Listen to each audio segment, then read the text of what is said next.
इय्याका नअबुदु व इय्याका नस्तईन।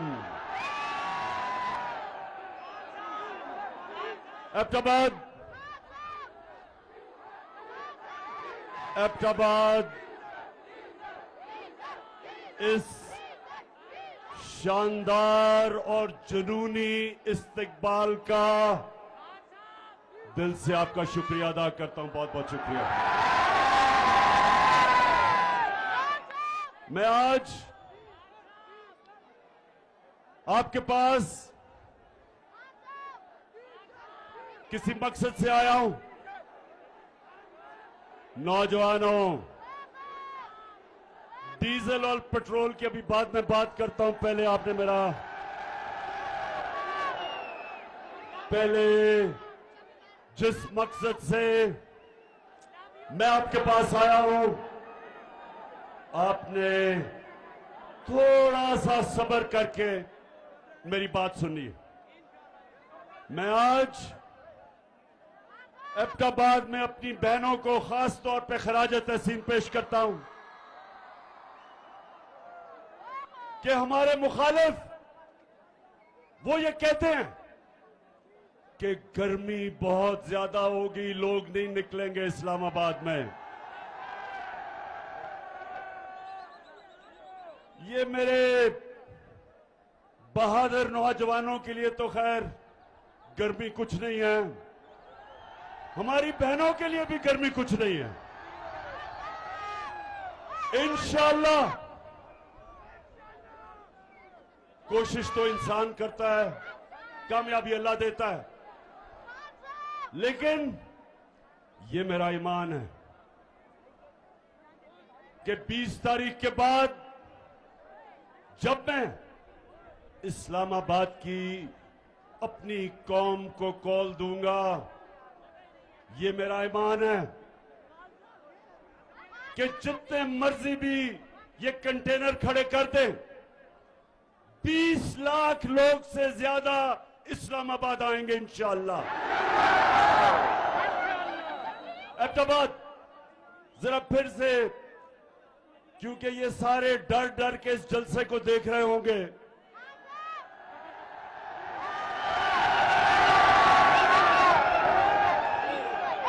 एक तो ये रहा कि आपकी तादाद कितनी ज्यादा और जिस तरह गर्मी में जुड़ के आप सब खड़े हैं, लेकिन दूसरा जो इनको खौफ है वो आपके जुनून का खौफ है।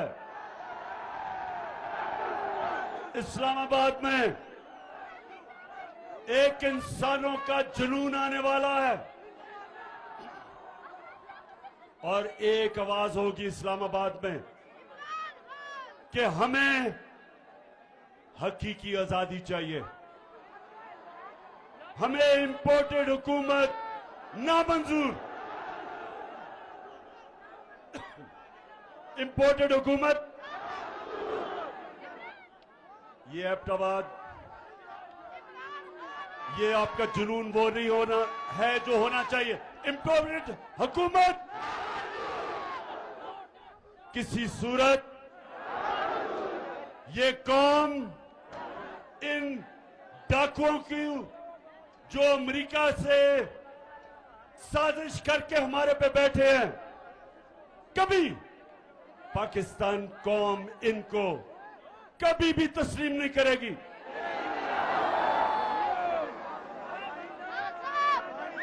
एबटाबाद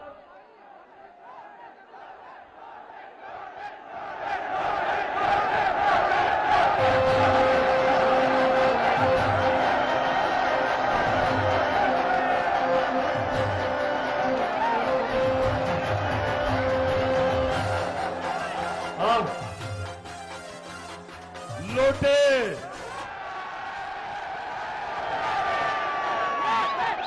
जहां तक मेरी गिनती है, पख्तूनख्वा में से तो सिर्फ एक लोटा निकला है,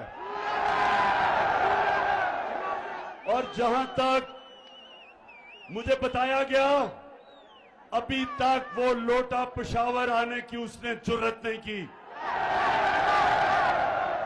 इंशाअल्लाह जिधर भी ये लौटे जाएंगे पाकिस्तान में, जिधर भी जाएंगे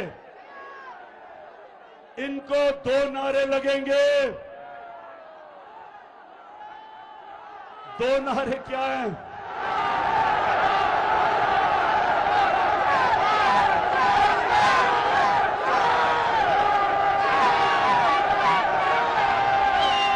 एक लोगों को नारा लगेगा जमीर फरोश चोर और दूसरा नारा लगेगा गद्दार। जिधर भी ये जाएंगे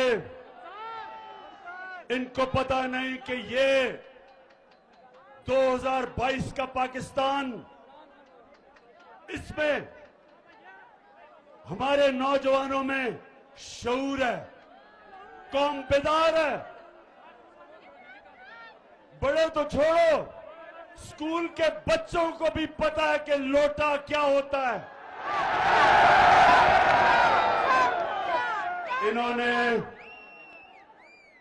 एक अमरीकी साजिश का हिस्सा बनके, अमरीकी साजिश का हिस्सा बनके एक 22 करोड़ पाकिस्तानियों की मुंतखब हुकूमत को साजिश के तहत हटाया और इनके साथ शामिल थे यहां के मीर जाफर और मीर सादिक। नौजवानों, ये कौन थे मीर जाफर और मीर सादिक? जिनको नहीं पता मैं फिर से बता दूं, मीर जाफर जो मुसलमानों का, मुगलों का गवर्नर सिराजुद्दौला था, उसका सिपहसालार था, कमांडर इन चीफ था।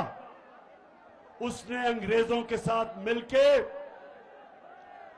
गद्दारी की सिराजुद्दौला से, मुसलमानों से। अंग्रेज जीते, अंग्रेजों ने बंगाल, जो मुगलों का सबसे अमीर सूबा था, सबसे ज्यादा पैसा बंगाल से आता था, वो सूबे को मीर जाफर की वजह से अंग्रेजों के गुलामी में गया और उसी जो सबसे अमीर सूबा था वहां कहत पड़े।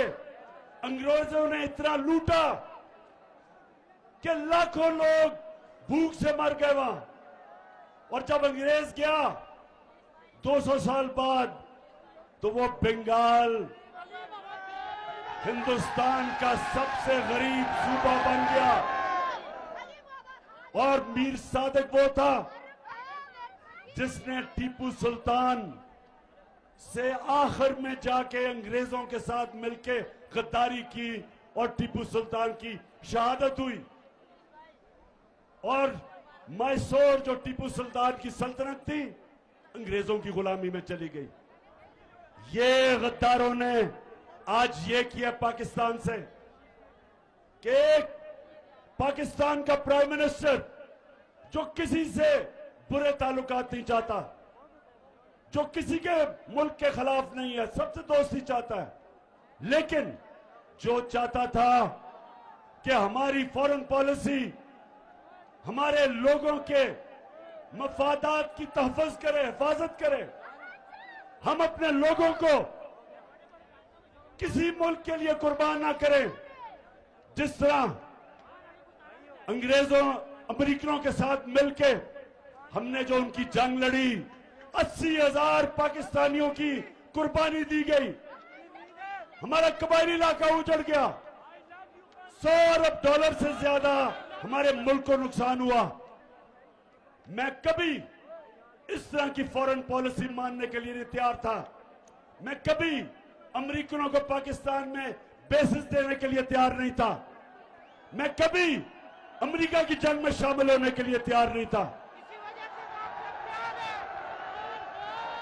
मैं रूस से, अगर मैं रूस गया तो मैं चाहता था, और हमारी बात चल रही थी रूस से, कि 30% कम कीमत पे रूस हमें तेल दे ताकि मैं अपने लोगों के लिए पेट्रोल और फजल रहमान को सस्ता करूं।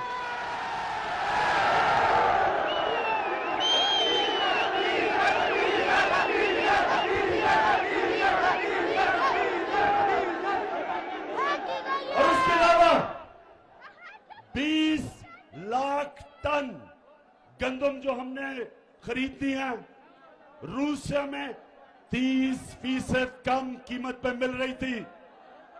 तो मेरा मकसद तो मेरी कौम है। मैं क्यों अपनी कौम के मुफादात को अमेरिका के लिए कुर्बान करूं? तो एबटाबाद के लोगों, मेरे पाकिस्तानियों, उनको इस तरह का अमेरिकनों को प्राइम मिनिस्टर नहीं चाहिए था। वो चाहते थे कि मुशर्रफ की तरह सरबराह हो, एक ही टेलीफोन की धमकी में चारों निशाने चित और उनकी जंग में शामिल कर दिया। वो चाहते थे कि चेरी ब्लॉसम जूते पॉलिश करने वाला जो कहे, उसने क्या कहा कि बेगर्स आर नॉट चूजर्स। मतलब ये कि जो हम तो बेकारी हैं, इसलिए हमें अमेरिका की गुलामी करनी पड़ेगी। शहबाज शरीफ, तुम बेकारी हो, तुम गुलाम हो, तुम बुज़दिल हो, तुम डाकू हो। तुम्हारी चोरी का पैसा बाहर पड़ा हुआ है और अपने पैसे को, अपने चोरी के पैसे की और अपने भाई के और अपने खानदान के चोरी के पैसे को बचाने के लिए आपने, अगर आप समझते हैं कि हम आपके खातिर अमेरिका की गुलामी करेंगे, किसी गलतफहमी में न रहो। ये कौम नौजवानों याद कराओ, ये कौम जब बनने लगी थी, तहरीक पाकिस्तान था, तो वो कौन सा नारा था कि पाकिस्तान का मतलब क्या? ये उस नारे पे बनी है cherry blossom boot polish Shahbaz Sharif. ये अल्लाह के सामने दावा कर बैठी है। जब वो कलमा पढ़ती है एक मुसलमान कौम, तो वो अल्लाह के सामने गवाही देती है कि अल्लाह, तेरे सामने हम किसी के सामने नहीं झुकेंगे, क्योंकि वो शिर्क है, वो गुनाह है। हम अपने अल्लाह, हम सिर्फ अल्लाह की इबादत करते हैं और उससे मदद मांगते हैं। हम ना किसी सुपर पावर को मांगते हैं। हमारा जो लीडर दुनिया की तारीख का सबसे अजीम लीडर ना आया है, उससे पहले ना आ सकता है, हमारे नबी सल्लल्लाहु अलैहि वसल्लम। हम तो उनकी उम्मत हैं, हम तो उनकी उम्मत हैं। और उन्होंने ये कहा था कि इस्लाम मुसलमानों को गैरत देता है, ला इलाहा इल्लल्लाह इंसान को गैरत देता है। हम किसी के जूते पॉलिश करने वाले नहीं हैं। और इंशाअल्लाह इस्लामाबाद में 20 के बाद जब मैं कॉल दूंगा, तो सारी कौम इस्लामाबाद पहुंच के एक पैगाम देगी, एक ही पैगाम देगी, एक ही पैगाम देगी कि इंपोर्टेड हुकूमत नामंजूर।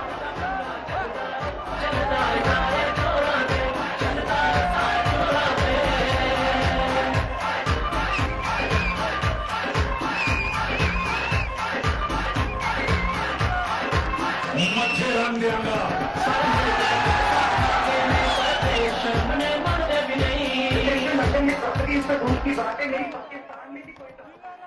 हाँ, कहती मोहतरमा फरमाती है कि लंदन तो छोड़ो, पाकिस्तान में भी कोई प्रॉपर्टी नहीं है। मैंने वैसे जो शरीफ खानदान ने झूठ बोले हैं मैंने कभी किसी को ऐसे झूठ बोलते नहीं देखा। तो अच्छा, अब नौजवानों, बाशऊर नौजवानों, दिलेर नौजवानों और मेरी बहनों, सुनो जरा। मैं आज अपने मीडिया से एक सवाल पूछता हूं। ये जब से इंपोर्टेड हुकूमत आई है, सारी चीजों की कीमतें ऊपर चली गई है। तो मैं अपने मीडिया से पूछता हूं कि कितनी दफा आप माइक लेके दुकानों में और बाजारों में जाके पूछा कि महंगाई है या नहीं है। हमारी बारी तो 4 रुपए टमाटर पड़ते था तो सारे बाजारों में फिरने शुरू हो जाते थे कि जी किधर है नया पाकिस्तान। तो मैं चाहता हूं कि हमारा मीडिया हमारे से जो कर गया, और ठीक है मीडिया को करना चाहिए, मीडिया का काम है तनकीद करना, लेकिन ये जो अब इंपोर्टेड हुकूमत आई है, अब तो मुझे माइक नहीं नजर आ रहा कहीं जाते हुए। अब तो मीडिया के मेरे बड़े बड़े जबरदस्त मीडिया के हमारे लोग हैं, तो मैं जरा आज आपसे दरख्वास्त करता हूं कि खुदा के वास्ते जरा माइक लेके दुकानों में तो जाएं, बाजारों में जाएं, नौजवानों के पास जाएं। घी की कीमत पूछ लें कि घी कितना है, पूछे तो सही कीमतें किधर गई हैं, बिजली कितनी है, और अभी डीजल और पेट्रोल कितना है, पूछे तो सही लोगों से।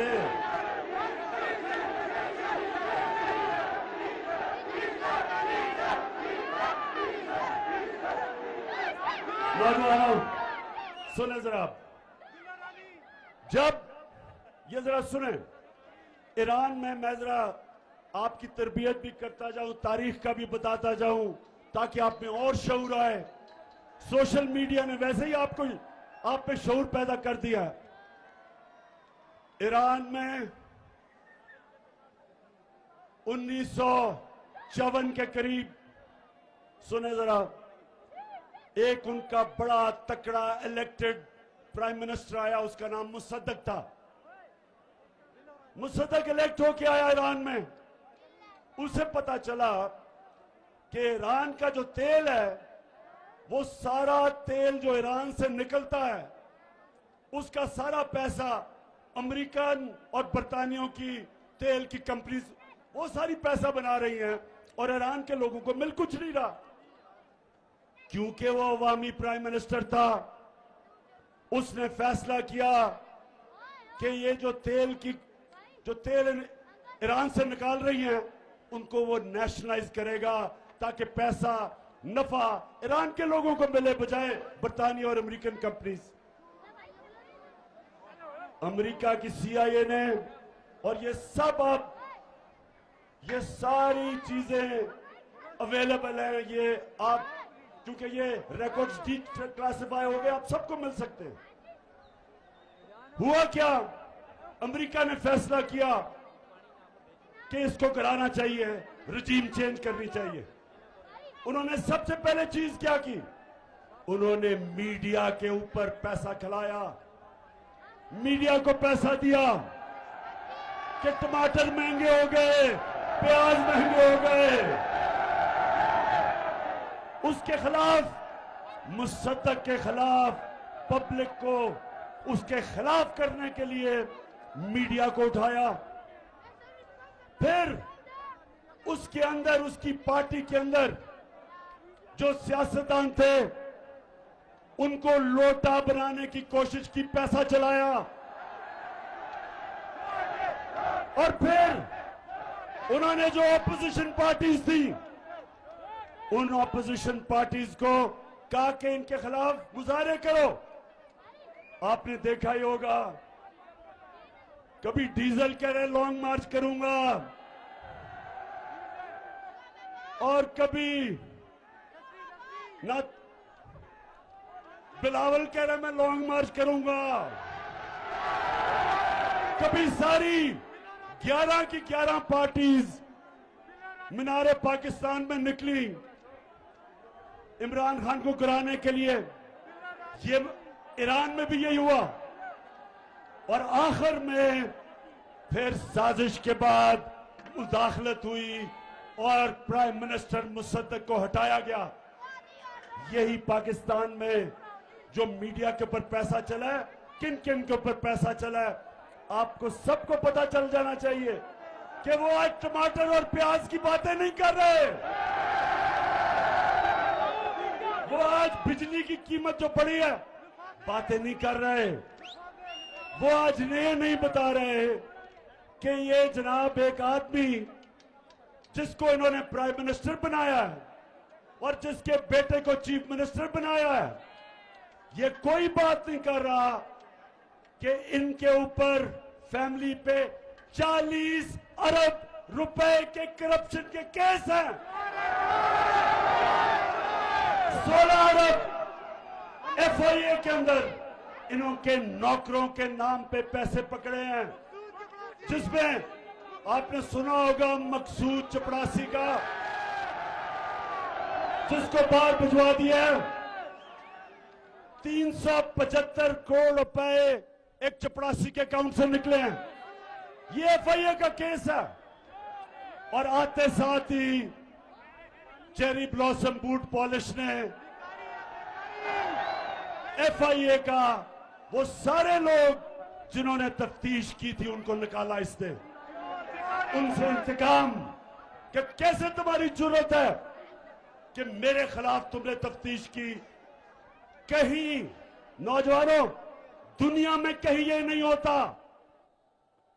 मैं अपनी अदलिया से पूछता हूं कि मैं बड़े अदब से पूछता हूं कि इतवार को तो आपने सो मोटा एक्शन ले लिया, आपने रात के 12 बजे अदालतें खोल ली, लेकिन ये जो आपके सामने हो रहा है किसी जमहूरियत में यह हो सकता है कि एफआईए में 16 अरब रुपए के केसेस, डाका 1600 करोड़ रुपए का ये बाप और शहबाज शरीफ और उसके बेटों पे, और आप इसमें कुछ नहीं कर रहे। मुल्क का 1600 करोड़ रुपया चोरी हो और ऊपर वो बिठा दें, बिल्ले को बिठा दें दूध की हिफाजत करने के लिए। कौन सी जमहूरियत में ये होता है? और मैं आज नौजवानों ये सुन लें, मेरे नबी सल्लल्लाहु अलैहि वसल्लम ने आज से 1500 साल पहले तकरीबन कहा कि कौम तबाह कब होती है? जब छोटे चोरों को आप जेलों में डालते हैं और बड़े डाकुओं को आपका इंसाफ का निजाम नहीं पकड़ सकता, वो कौम तबाह हो जाती है।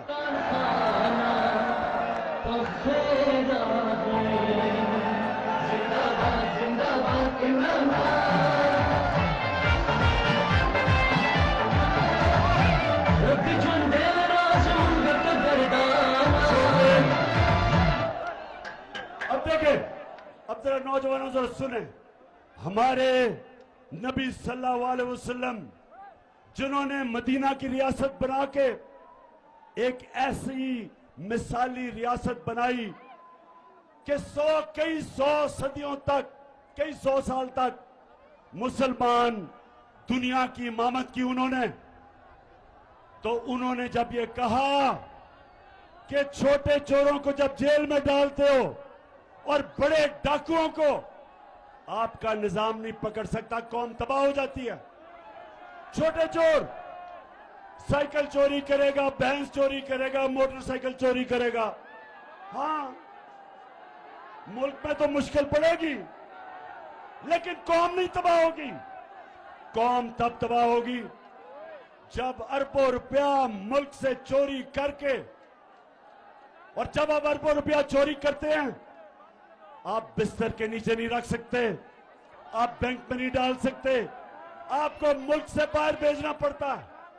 और जब अब मुल्क से पैसा बाहर भेजते हैं, डॉलर लेते हैं, जब डॉलर खरीद के मुल्क से पैसा बाहर भेजते हैं, डॉलर की कमी होती है।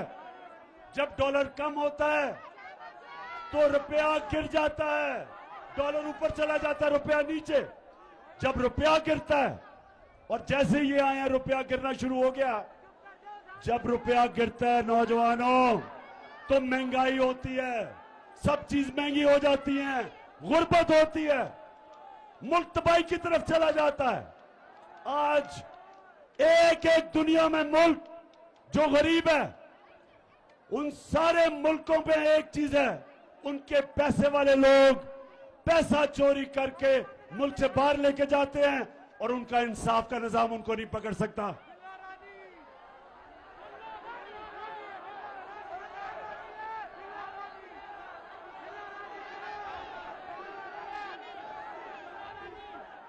किसने कहा था कि अजान बज रहा है? अजान के 2 मिनट सांस ले लो। अभी मैंने आपसे और आखिर में 2-3 बड़ी जरूरी बातें करनी है। मैंने आप सबको तैयार करना है इस्लामाबाद के लिए, और इसमें हमारे खानदान भी आएंगे, फैमिलीज आएंगी, सबसे ज्यादा मेरे दिलेर नौजवान आएंगे। और पख्तूनख्वा, क्योंकि आप इस्लामाबाद के सबसे करीब हैं, तो मुझे सबसे ज्यादा मैं पख्तूनख्वा के लोगों को वहां देखना चाहता हूं।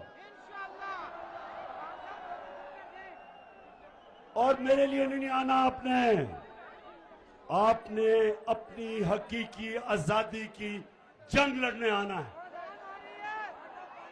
आपने कायदे आजम का पाकिस्तान बनाने आना है। होगी अजान? अच्छा जी नौजवानों, सुनो जरा मेरी बात। अब मैं अपनी बात की खत्म करने की तरफ जा रहा हूं। देखें, हमारा मुल्क बना था, एक बड़ा ख्वाब था कि हमने, जो इलामा इकबाल ने कहा कि हमने किसको मिसाल बनाना था, इस्लामी रियासत जो मदीना की रियासत के तर्ज पे, उन असूलों पे खड़ा होना था। इसलिए अगर हम ये इंपोर्टेड हुकूमत, ये करप्ट लोग, ये डाकू, ये जिस तरह वो इंटीरियर मिनिस्टर कातिल, अगर हमने इनको तस्लीम कर लिया, ये हम पाकिस्तान की ख्वाब से सबसे बड़ा धोखा करेंगे। इसलिए आप जब इस्लामाबाद आएंगे तो हमने फैसला करेंगे, हम सारी कौम को बताएंगे कि हमें आजादी चाहिए, गुलामी नामंजूर। हमें राय हक चाहिए। हम अमर बिल मारूफ पे चलने वाले हैं। हमें अल्लाह का हुक्म है, एबटाबाद हमें अल्लाह ने हुक्म दिया है कि अच्छाई के साथ खड़े हो, अमर बिल मारूफ व नही अनिल मुनकर, बुराई के खिलाफ अच्छाई के साथ। जो मैं बार बार कहता हूं, न्यूट्रल न्यूट्रल बनने की अल्लाह ने हमें इजाजत नहीं दी। हम अच्छाई का साथ दें, राय हक पे चले, इंसाफ के लिए खड़े हों, लेकिन अल्लाह ने हमें ये इजाजत नहीं दी कि मैं कहूं ना मैं तीतर हूं ना मैं बटेर हूं, मैं तो न्यूट्रल हूं। मैं बार बार कहता हूं, न्यूट्रल सिर्फ जानवर होते हैं। इंसान को तो अल्लाह को जवाब देना होता है। उसने तो दुनिया में भेजा है और उसने आपको कहा है कि आखिरत में मैं तुम्हारे से जवाब लूंगा। क्या तुम राय हक पे चले? क्या तुम इंसाफ के साथ खड़े हुए? क्या तुमने जुल्म का मुकाबला किया? क्या तुमने नाइंसाफी के खिलाफ जिहाद की? क्या तुमने अपनी आजादी के लिए, क्योंकि अल्लाह ने तो आपको ला इलाहा इल्लल्लाह के बाद आजाद कर दिया, क्या आपने एक इंपोर्टेड हुकूमत के खिलाफ जदोजहद की? पूछेगा अल्लाह आपसे। आप ये नहीं कह सकेंगे नहीं जी मैं तो न्यूट्रल हूं। आपको उसने ये इजाजत नहीं दी। जानवरों को आप देखते हैं प्रोग्राम्स में, बड़ा शेर आके किसी हिरन या किसी जानवर को पकड़ लेता है, कोई उसको बचाने नहीं आता क्योंकि वो न्यूट्रल है सारे। इंसान को उसने इजाजत नहीं दी। इंसान को उसने कहा है आप जालिम के खिलाफ खड़े हो, मजलूम के साथ खड़े हो, आप सच के साथ खड़े हो, झूठ के खिलाफ खड़े हो, आप अच्छाई के साथ खड़े हो और बुराई के खिलाफ जहाद करें। आप कभी भी जब आप तस्लीम करेंगे कि 60% कैबिनेट जमानत पे है, प्राइम मिनिस्टर जमानत पे है, चीफ मिनिस्टर पंजाब जमानत पे है, बाप बेटे के अलावा नून लीग को कोई मिलता नहीं है, उधर आसिफ जरदारी जमानत में है, उसकी राना सनाउल्लाह जमानत पे है। तो ये जब जिस मुल्क के ऊपर चोर डाकू कातिल ऊपर बैठ जाए, नौजवानों उस मुल्क का कोई मुस्तकबिल नहीं है और हम सब पे फर्ज हो जाता है कि हम इस जुल्म और नाइंसाफी के खिलाफ खड़े हो। तो मेरी सारी आपको आज पैगाम एक ही है, तैयारी करें। 20 तारीख के बाद जब भी मैं आपको कॉल दूं, हाथ खड़ा करके बताएं कि आप तैयार होंगे उसके लिए। जो वहां नहीं पहुंच सकते वो अहमदाबाद में निकलें, लेकिन निकलें सब। आप सब निकल के बताएं, अमेरिका को भी पैगाम जाए कि ये गुलाम कौम नहीं, ये आजाद कौम है और हम चेरी ब्लॉसम को बिल्कुल तस्लीम नहीं करेंगे। और ये जो इसने आके कहा कि मैं अपने कपड़े भी उतार दूंगा आटा सस्ता करने के लिए, खुदा के वास्ते शहबाज शरीफ ये ड्रामे खत्म करो। तुम्हें लोग पहचान गए हैं, वो ऊंची बड़ी बड़ी हैट पहन के कभी किधर पड़ रहा है, वो ड्रामे कर रहा है कि मैं अपनी कपड़े उतार दूंगा। शहबाज शरीफ खुदा के वास्ते कपड़े ना उतारना, हम खौफ से मर जाएंगे। सिर्फ एक काम कर दो, वो जो तुमने और तुम्हारे भाई ने और तुम्हारे दामाद ने और तुम्हारे बेटों ने और नवाज शरीफ के बेटों ने और इसहाक डार और उसके बेटों ने जो तुमने पैसा चोरी करके बाहर लेके गए हो, बस वो आधा ही पैसा ले आओ, हम गंदम की कीमत खुद ही नीचे कर देंगे। ड्रामों का टाइम चला गया शहबाज। ये सोशल मीडिया का जमाना है, हर रोज या तुम्हारा झूठ पकड़ा जाता है जहां वो मरियम का झूठ पकड़ा जाता है। जलसा किया अभी पिछले दिनों में किधर पिंडी गेप में, 4 बजे जलसा था, कोई लोग ही ना निकले, लोग ही ना निकले। फिर बड़ी दूर दूर से लोगों को लाके अंधेरे में जलसा करके और झूठ का पुलंदा कि मेरी पाकिस्तान तो इंग्लैंड तो छोड़ो, पाकिस्तान में भी कोई प्रॉपर्टी नहीं है। अच्छा, अब आखिर में अहमदाबाद बाप का मैं शुक्रिया अदा करना चाहता हूं, जिस तरह आपने